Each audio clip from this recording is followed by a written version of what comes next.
Assalamualaikum warahmatullahi wabarakatuh. Bertemu lagi dengan Hairudin, guru bahasa Indonesia SMP 1 Karanganyar. Kali ini kita akan berbicara tentang teks eksplanasi.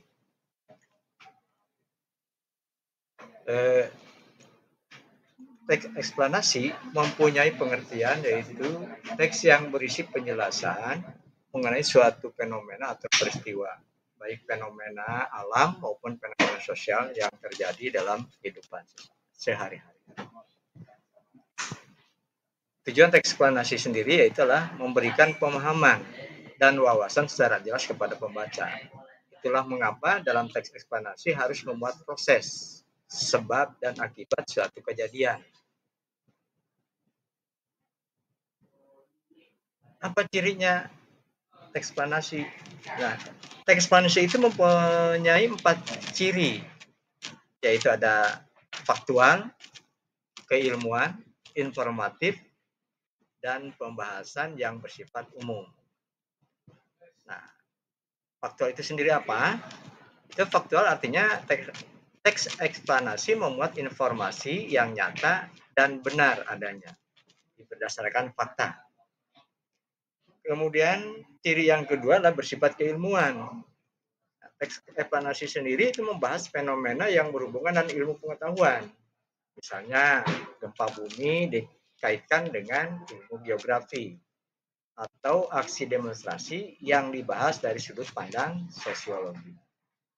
Kemudian ciri yang ketiga adalah informatif. Teks eksplanasi bertujuan untuk memberikan informasi tanpa mempengaruhi pembaca. Ingat, teks eksplanasi ini hanya menjelaskan proses terjadinya suatu kejadian, bukan untuk membujuk siapapun. Nah, ciri yang terakhir itu membahas hal yang bersifat umum. Teks eksplanasi sendiri menjelaskan peristiwa yang sering kita jumpai dalam kehidupan sehari-hari di sifatnya umum. Bagaimana pola pengembangan teks eksplanasi sendiri? Ini sini ada contoh teks eksplanasi pola pengembangan proses. Di teks eksplanasi dengan pola pengembangan proses disusun berdasarkan kronologi atau sesuai urutan waktu saat peristiwa terjadi. Jadi bagaimana awal mula kejadian sampai ya kejadian itu berakhir. Sini ada contoh. Pada Juli 1826, Belanda mengulangi serangannya ke Daksa lagi. Oleh Pangeran Diponegoro, Daksa telah dikosongkan terlebih dahulu. Sewaktu tentara Belanda kembali dari Daksa untuk menuju ke Yogyakarta, dengan tiba-tiba dihadang dan dibinasakan oleh pasukan Pangeran Diponegoro dari tempat persembunyiannya. Setelah mendapat kemenangan itu, pasukan Pangeran Diponegoro dengan secepat kilat menghilang dari Daksa. Beberapa bulan setelahnya, atas anjuran Kyai Mojo, Pangeran Diponegoro mengadakan penyerangan besar ke Surakarta. Di bulan Oktober 1926, pasukan Diponegoro menyerang Belanda di Gawok dan memperoleh kemenangan yang gemilang. Kemudian,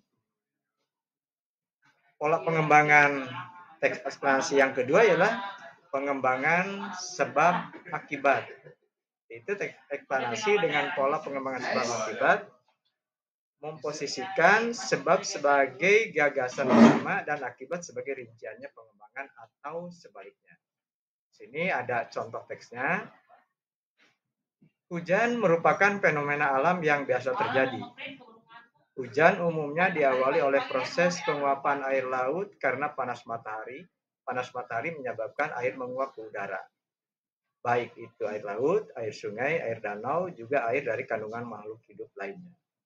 Proses yang selanjutnya terjadi yaitu kondensasi atau pemadatan uap air dan menjadi sebuah embun.